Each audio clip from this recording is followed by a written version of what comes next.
मैं हूं जाफर उस्मान शेख द अखबार न्यूज़ से। महाराष्ट्र महाराष्ट्र के अंदर अहमदनगर ज़िला, वहीं पे एक संगमनेर तालुका है। संगमनेर तालुके से एक बंदा जो है पुणे के अंदर आता है, पुणे के अंदर रिक्शा चलाता है। वो रिक्शा चलाते चलाते रिक्शा किराए पर देना चालू कर देता है।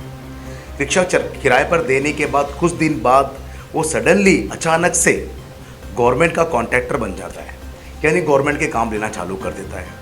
यानी वो रियल इस्टेट में आ जाता है धीरे धीरे कर, यानी जल संपदा के काम ले लेता है। वो आगे ही बढ़ते जाता है। उसका नाम है अविनाश भोसले। ये बुधवार को 10 तारीख को ईडी की कार्रवाई हुई, इन्फोर्समेंट डायरेक्टर के तरफ से। यानी उसके ऊपर कार्रवाई किस वजह से हुई कि उसको 500 करोड़ का टर्नओवर विदेशी बैंक में उसने किया। पहले से ही 2007 के अंदर उसके ऊपर शिकंजा कसा गया था, क्योंकि वो बॉम्बे एयरपोर्ट पे उसको पकड़ा गया था कस्टम डिपार्टमेंट ने, क्योंकि वो महंगी चीज़ें लंदन से, दुबई से कहाँ से लेके आया गया था। फैमा के तहत, फैमा कानून के तहत उसके ऊपर ऑलरेडी 1 करोड़ 83 लाख का जुर्माना हो चुका है। पिछले 14 साल से वो सिलसिला चल रहा है। लेकिन अविनाश भोसले है कौन, मैं आपको बता दूं। अविनाश भोसले वो चीज़ है जो जिसके दामाद जो है कांग्रेस के विश्वजीत कदम, जो कैबिनेट मंत्री है, उनके दामाद, किसके, विश्वजीत कदम जो है अविनाश भोसले के दामाद है। बहुत ऊंची हस्ती है। 1995 में 95 के अंदर जब सेना बीजेपी की सरकार थी, उनको अविनाश भोसले को काफ़ी उनसे ताकत मिली। यानी कहीं ना कहीं बीजेपी सेना की सरकार ने उनको लिफ्ट दिया, उनको ऊपर लेके आए। यानी उनको बहुत अच्छा सपोर्ट मिला 1995 के अंदर, जब सेना बीजेपी की सरकार थी। लेकिन बात वहाँ नहीं रुकी।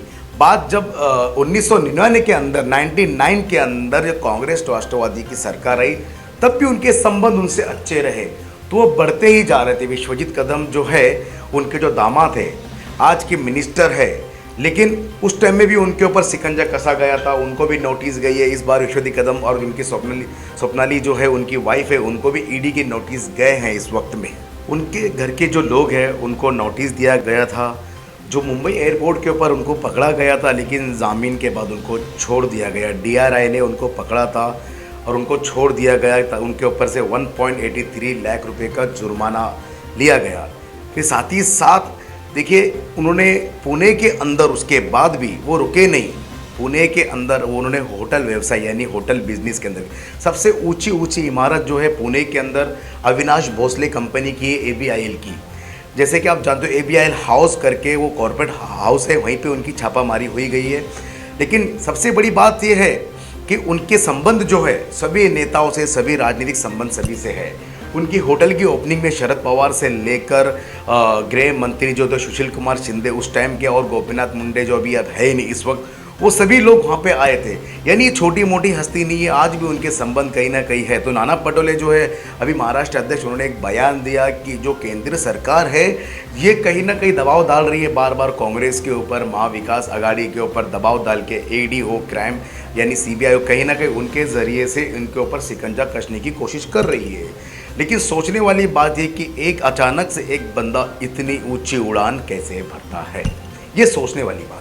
भारतीय रिजर्व बैंक ने कहा है कि उनके अनुमति के बिना विदेश में उन्होंने खाता खोला, विदेशों में पैसा जमा किया। यही सबसे बड़ा पॉइंट है जिस वजह से 5000 करोड़ का जो लेन देन है, टर्नओवर है, उसी के ऊपर जो है उनके लड़के जो है उनको पूछताछ के लिए बुलाया गया था। उनके ऑफिस पे छापामारी हुई है। ABL हाउस करके पूना के अंदर है, उसी पे छापा मारी गई है। एक याचिका करता है, शिकायत करता है राकेश बजाज करके, जो पुणे के अंदर है।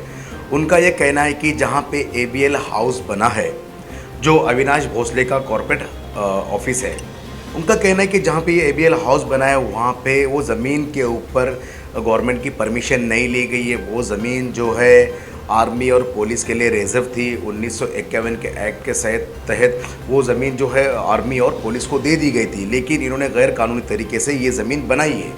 तो सबसे बड़ा मसला ये कि ये शुरुआत जो है आज से नहीं है, कई सालों से चल रहा है सिलसिला, पिछले 1400 सालों से चल रहा है कि इल्लीगल जो तरीके से वो कॉर्पोरेट हाउस बनाया गया, उसके ऊपर भी शिकायत हो रही है।